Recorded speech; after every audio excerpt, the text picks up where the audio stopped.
केरल में वायनाड के पुकोड में एक पहाड़ी की ढलान पर 25 एकड़ में लोकप्रिय एनओरू जनजातीय विरासत गांव का निर्माण किया गया है।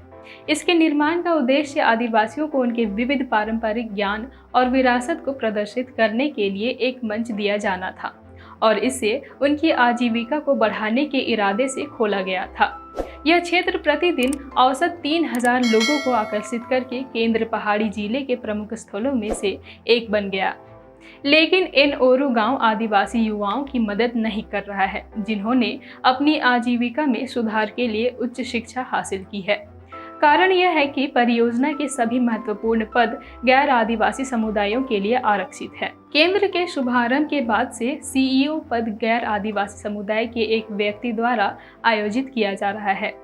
यह ऐसे समय में है जब 4 आदिवासी युवाओं ने सभी बाधाओं से लड़कर और नौकरी की प्रतीक्षा करते हुए सफलतापूर्वक MBA पूरा कर लिया है। शिक्षित आदिवासी युवकों ने उनके प्रति प्राधिकरण के उदासीन रवैये के खिलाफ मोर्चा खोल दिया है। आदिवासी गोत्र महासभा ने नेता और MBA स्नातक मणिकंदन पनिया ने कहा कि एनओरू विरासत गांव परियोजना का मुख्य उद्देश्य आदिवासी लोगों को नौकरी के अवसर प्रदान करना है। उन्होंने कहा कि परियोजना को इस तरह से डिजाइन किया गया था कि आदिवासी लोग इसका प्रबंधन और संचालन कर सके, लेकिन अधिकारी उन्हें प्रशासनिक पद पर अवसर देने के लिए तैयार नहीं है। वायनाड में आदिवासी समुदाय से संबंधित उन्हें मिलाकर 4 MBA स्नातक हैं और वे एनओरू विरासत गांव के CEO पद के लिए पात्र हैं, लेकिन उन्हें अवसरों से वंचित कर दिया गया है। एनओरू हेरिटेज विलेज चला रही एनओरू चैरिटेबल सोसाइटी द्वारा पारित एक प्रस्ताव के अनुसार हेरिटेज विलेज में सभी पद आदिवासी उम्मीदवारों के लिए आरक्षित हैं। गैर आदिवासी लोगों को केवल तभी नियुक्त किया जा सकता है जब अनुसूचित जनजाति समुदाय से कोई योग्य उम्मीदवार न हो, लेकिन अधिकारियों ने पिछले साल एक गैर आदिवासी उम्मीदवार को अनुबंध के आधार पर पद पर नियुक्त किया।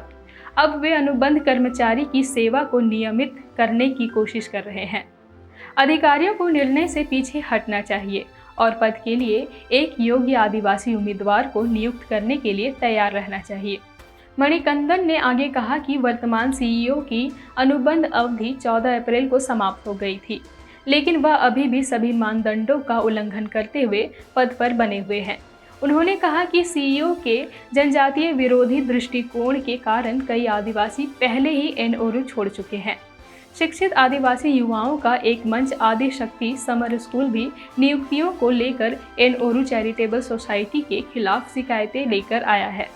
फोरम ने जिलाधिकारी व राज्य सरकार से इस मामले में हस्तक्षेप करने की मांग की है। इस बीच ओरू चैरिटेबल सोसाइटी की अध्यक्ष मनंथवाड़ी उप कलेक्टर R श्रीलक्ष्मी ने कहा कि वर्तमान CEO को पहली बार 2011 में परियोजना के प्रारंभिक चरण के दौरान नियुक्त किया गया था। बाद में उनके प्रदर्शन को देखते हुए उनका अनुबंध नवीनीकृत किया गया था।